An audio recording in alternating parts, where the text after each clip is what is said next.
I've got mine sitting up there.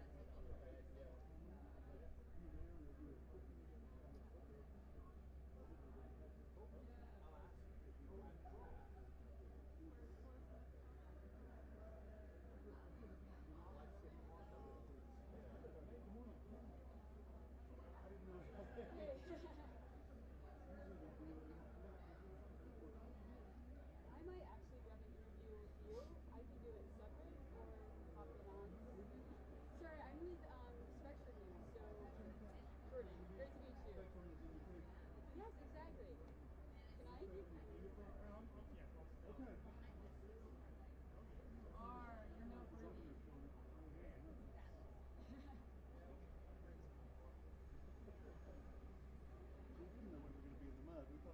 Well, that's all right.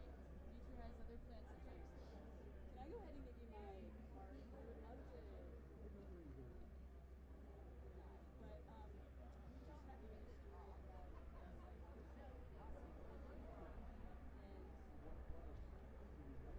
and the kayak being The wave? The wave, yes. Yes. Okay. The water feature, yes. Absolutely. Y'all want to hear a little bit more about the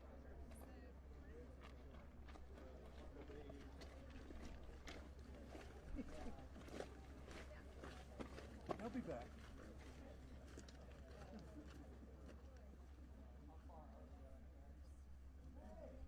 Take the path of least resistance.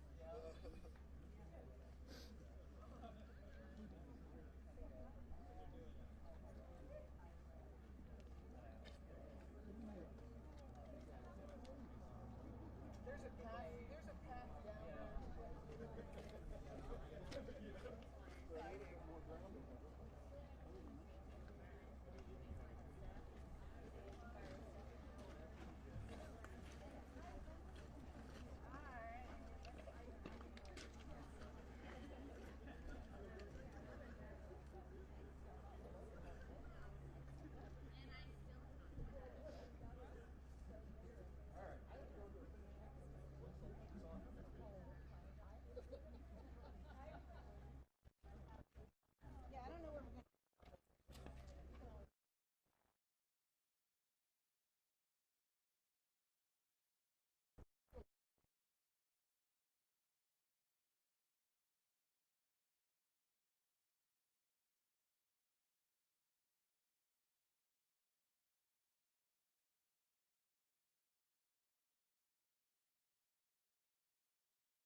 Honey, yes, good to see you again. Yeah, Drew Christie. Yeah, so we met Asia.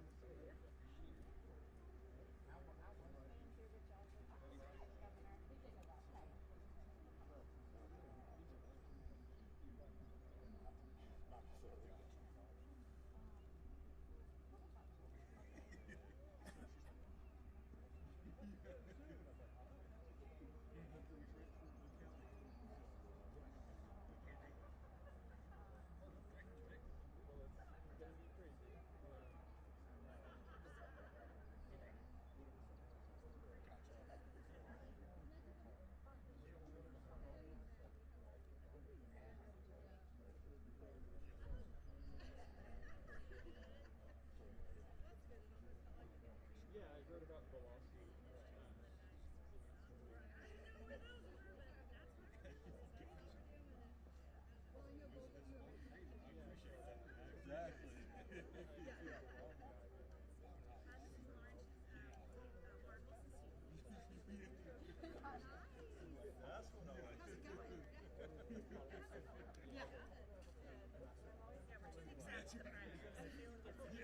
Yeah. I bet y'all are busy. Yeah, it's picking up.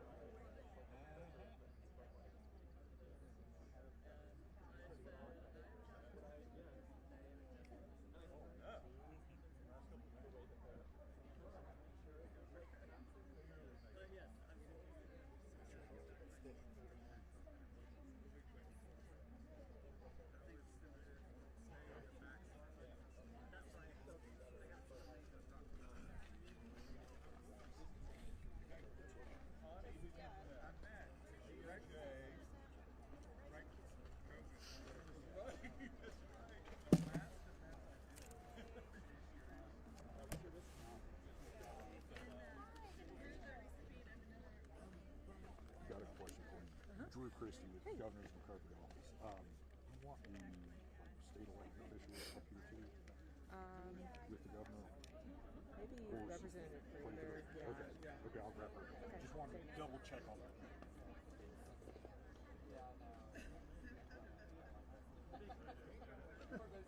I'm going to be curious to see how you start this thing. Yeah.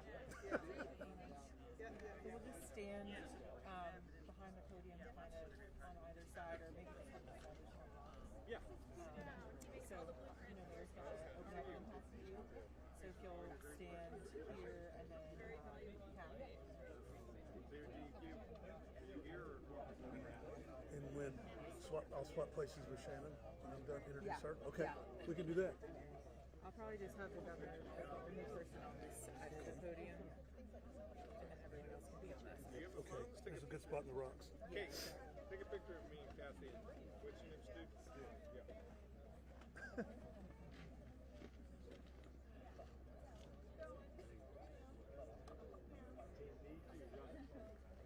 We don't read. Yeah. We're ready when you are. I'm sir. ready when you are, Drew. All right, good, good. By the podium. What an incredible day. And then Shannon's going to be here, and then you'll be next to her. Okay. And then Representative Fraser, you can come up too. Come stand with me, Lindsay. Come up a couple of steps. We're good. Okay, you know where you want to be. Don't make me back up. Right, Mayor, whenever you're ready. Good morning, everyone.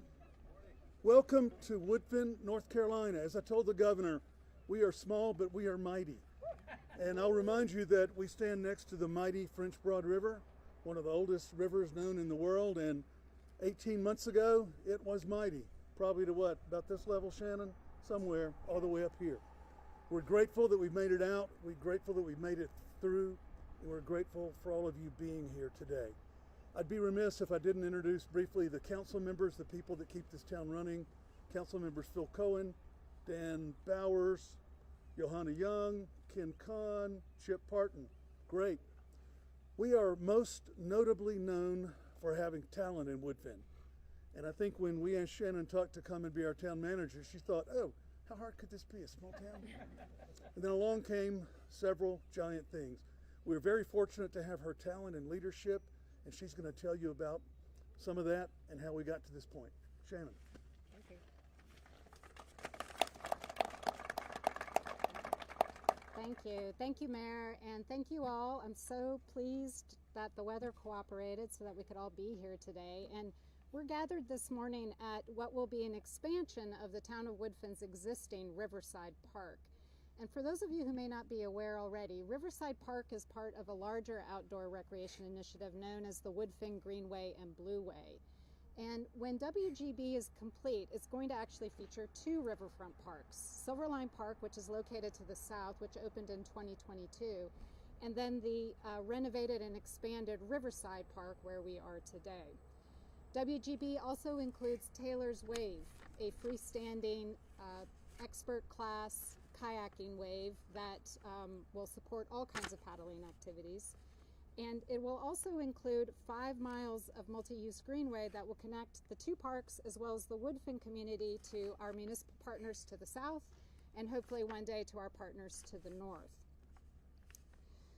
This park would not be possible if it weren't for the partners and the volunteers who have stepped in and stepped up to help us with everything from fundraising to project management to technical assistance and just general support and advocacy. And we think that these partnerships is what makes this park and WGB such a powerful example of community resilience. One that is grounded in environmental stewardship, economic opportunity, as well as cultural vitality. More than a decade in the making, Riverside Park and Taylor's Wave will result in the removal of 23,000 cubic yards of fill material, restoring a portion of the natural floodplain on the French Broad River. It will also include innovative stormwater systems that will collect, cool, and filter stormwater runoff before it gets recharged back into the French Broad River. The outdoor recreation will attract visitors and generate new economic opportunity. And perhaps most importantly, the park will create a welcoming place for visitors and neighbors alike to gather, not just to recreate, but to connect, relax, and just enjoy being outside. We believe that it's these moments, these opportunities to connect together with one another is what builds that community and that resiliency. In Woodfin, we believe that community is at the heart of resiliency, and parks like this help build that resiliency every day. It allows neighbors to meet, families to grow, and for future generations to experience the beauty and the vitality of our natural outdoor environment. We believe that Riverside Park is not just an investment in park infrastructure, but it's an investment in our people and in a shared vision that is healthy and safe for all of us. So thank you very much, and with that, I'll turn it over to Governor Stein.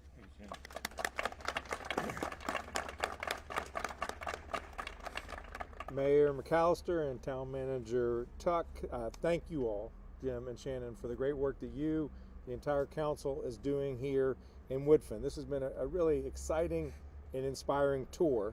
I'm pleased to be joined by Assistant Secretary for Resilience, Kathy Dello from the Department of Environmental Quality, and always good to be with Representative Lindsay Prather. Lindsay has been a fierce advocate for Western North Carolina in Raleigh to make sure that we are doing our part to support the incredible work that the people of Western North Carolina are doing themselves to rebuild after Hurricane Helene. So, Lindsay, thank you. Awesome. We are beside the majestic French Broad River for an exciting announcement. The state is awarding $6 million in grants from the Department of Environmental Quality's Flood Resiliency Blueprint program to help protect our state from floods. And when that truck is gone, I'm going to say the same thing over again. The state is announcing $6 million from the Department of Environmental Quality's Flood Resiliency Blueprint program to better protect the state of North Carolina from floods. Yes. The money is going to support 8 projects along the French Broad River. Today's nearly $6 million will help local governments create new floodwater storage. We just turned, how much landfills? 23,000 cubic yards. 23,000 cubic yards of land is being excavated so that when there is a flood, that water now has somewhere to go, and that will reduce the amount of flooding impacts downriver and Marshall and beyond. It will create new floodwater storage, restore and reconnect floodplains, relocate facilities and infrastructure out of harm's way, and improve water quality so that communities are less vulnerable to flooding in the future. We know that there will be floods to come in the future, so we're making smart investments now to limit flood severity, enable communities to recover more quickly, and to limit future risk. Helene's record rains overwhelmed the French Broad River Basin, cresting at nearly 25 feet. Here in Woodfin, the waters flooded homes, bridges, the recycling plant, and its largest employer, Silverline. The water reservoir's pipe experienced a major break, and when the water finally receded, it left a great amount of pollution in its wake. Today's grant of $284,000 to the town of Woodfin will improve riverbank stabilization, enhance stormwater control, integrate flood resilience into the foundation of this park, lessening the impact of future flooding, and prioritizing public safety. In addition to this award to Woodfin, we are also awarding the town of Canton $2.9 million, Black Mountain $1.65 million, Hendersonville $450,000, and Clyde $400,000.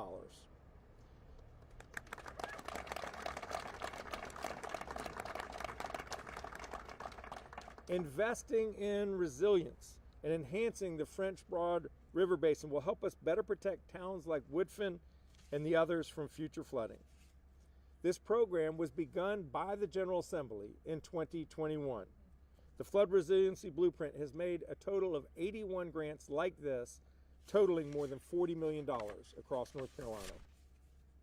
We need to build for resiliency when it comes to our floodplains. We also need to think about resiliency when it comes to our energy grid. Today, my Energy Policy Task Force put out a report with recommendations to ensure that North Carolinians have safe, affordable, reliable, and sustainable energy into the future. The need is more urgent than ever with the growing energy demands coming from our growing population and the emergence of data centers. I look forward to diving into the recommendations, but one thing is clear, whether we're considering energy policy or flood mitigation, the world around us is changing rapidly, and we must plan now to build a more resilient and affordable future. I want to extend a big thank you to everyone at the Department of Environmental Quality for identifying shovel-ready projects like this one and getting the money out the door so quickly. I want to thank the General Assembly for funding this initiative. I want to thank all the partners that make this happen. I see a number of county commissioners from Buncombe County. They are part of this work. The town of Woodfin is part of this work. A number of nonprofit organizations are part of this work. It really takes all of us coming together behind a vision to execute on it. And of course, I do want to thank Woodfin and all the other applicants for their commitment to enhancing the state's resilience and to supporting their constituents. I'll now bring forward Assistant Secretary Kathy Dello to say a little more about the project.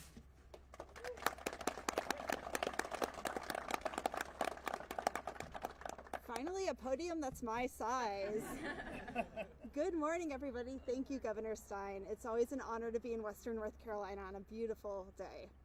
So Secretary Reed Wilson couldn't join us today, but he sends his regards and well wishes. But I'm also joined by a number of Team DEQ, including our Flood Resiliency Blueprint Program Manager, Stu Brown. Stu, I think you're over in that direction. We are just over 500 days from the unspeakable devastation from Hurricane Helene. And across North Carolina, flooding is becoming more frequent, more severe, and more expensive. That's why we created the Blueprint. It's a groundbreaking, data-driven initiative that helps local leaders plan and invest in long-term strategies to reduce flood risks. This is the largest ever investment in resilience by the North Carolina General Assembly. With an initial appropriation of $96 million, we've built the data, tools, and processes needed for basin-wide flood resilience in the 6 river basins identified in the legislation, including the French Broad. With these 8 projects that we're announcing today, we've now funded 81 projects totaling $40 million through this innovative, one-of-a-kind program. Here in North Carolina, flood resilience is best achieved through thousands of small community-centered projects that preserve the character of the places that we live, work, and play. Here in the French Broad River Basin, our staff work closely with local leaders like Town Manager Tuck to identify projects that reduce flooding while enhancing community benefits. These communities are using these awards to stabilize riverbanks, restore floodplains, upgrade stormwater systems, and create parks that can safely handle high water. These projects protect roads, homes, schools, and public spaces while improving water quality and expanding access to recreation. Next week, sneak peek, we will be adding new and updated flood modeling to the Blueprint tool, so leaders can make wise resilience investments with limited resources. But now we need funding for the 11 remaining river basins in North Carolina, so we can offer the same services that we've provided to the folks in the French Broad River Basin and the Neuse River Basin and the 4 others to work toward making North Carolina the most resilient state in the country. So thank you again for joining us today, and I'm going to turn it back to the governor.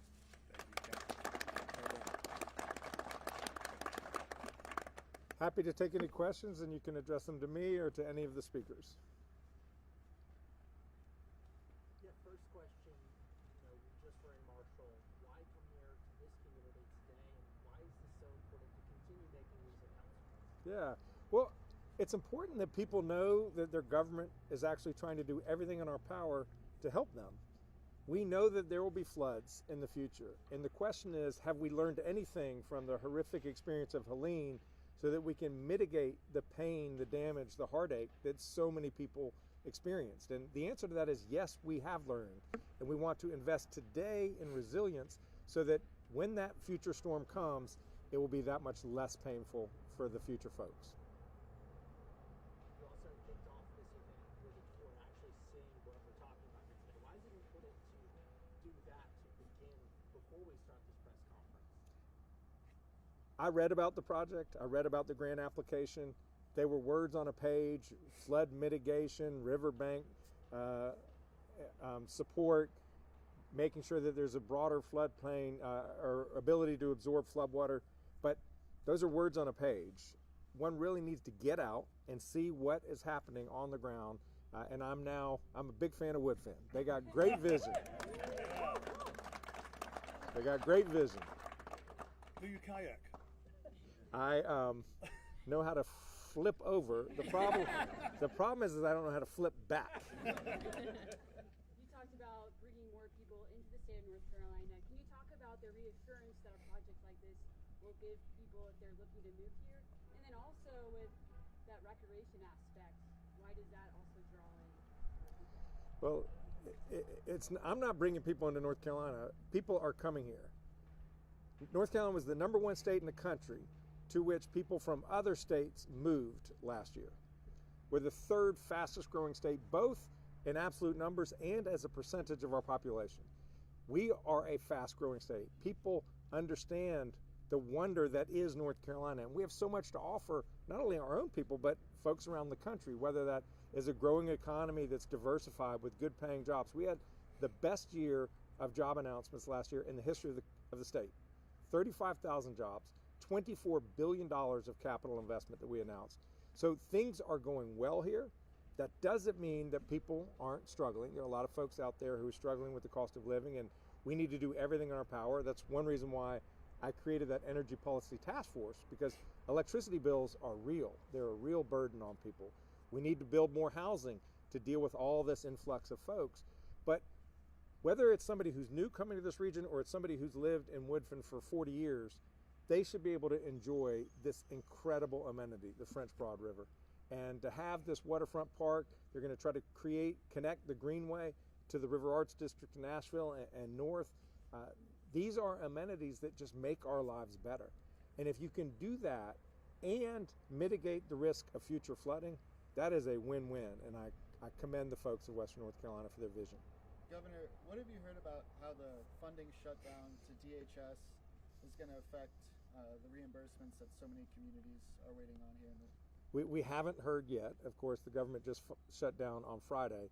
The one part of DHS, Homeland Security, that matters greatest to Western North Carolina is FEMA, because they approve the reimbursement of towns like Woodfin, of counties like Buncombe, that incurred real expenses on projects that FEMA had authorized them to do and are slow in reimbursing them. And for some of these local governments, it could be a substantial portion of their entire annual budget just waiting to be reimbursed for something they had authority to do and that they did.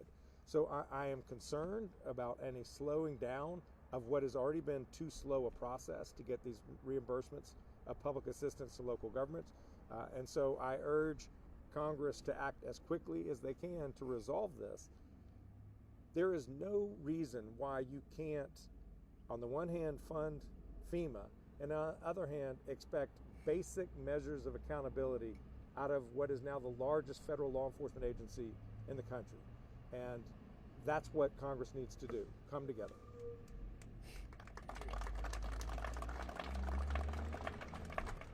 Just to follow up, have you had conversations with Senator Budd or Senator Tillis, any of the North Carolina delegation about that? No, not since this weekend, no.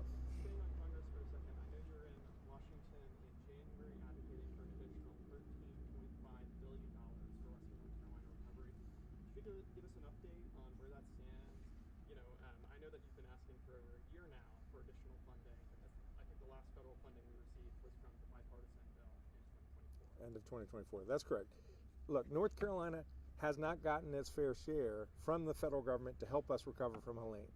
If you just look at what other major storms and the impact on those states that those states have received, it's often 40 or 50% of the overall damage they get in help from the federal government.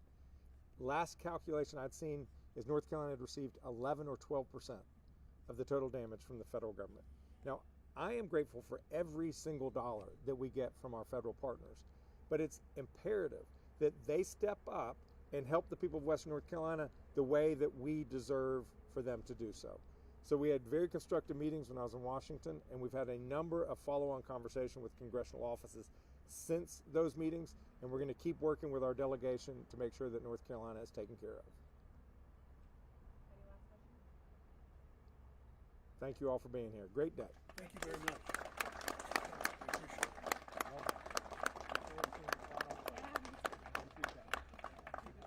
Governor's a fan of Woodfin. I love it. Who can't be? Maybe we'll have to learn how to kayak together. Do you guys want to stick around for a group photo? Yeah. Yeah. Yes, please. Just first. Come on in. Come. Come on, Lindsay. There we go. Beautiful. Beautiful. 3, 2, 1. Everybody else here? Yeah, we're just standing out there. Thank you. Thank you so much, Governor. Good to see you. Really appreciate it again. All right. Thank you. Thank you. Beautiful job. Thanks for showing us.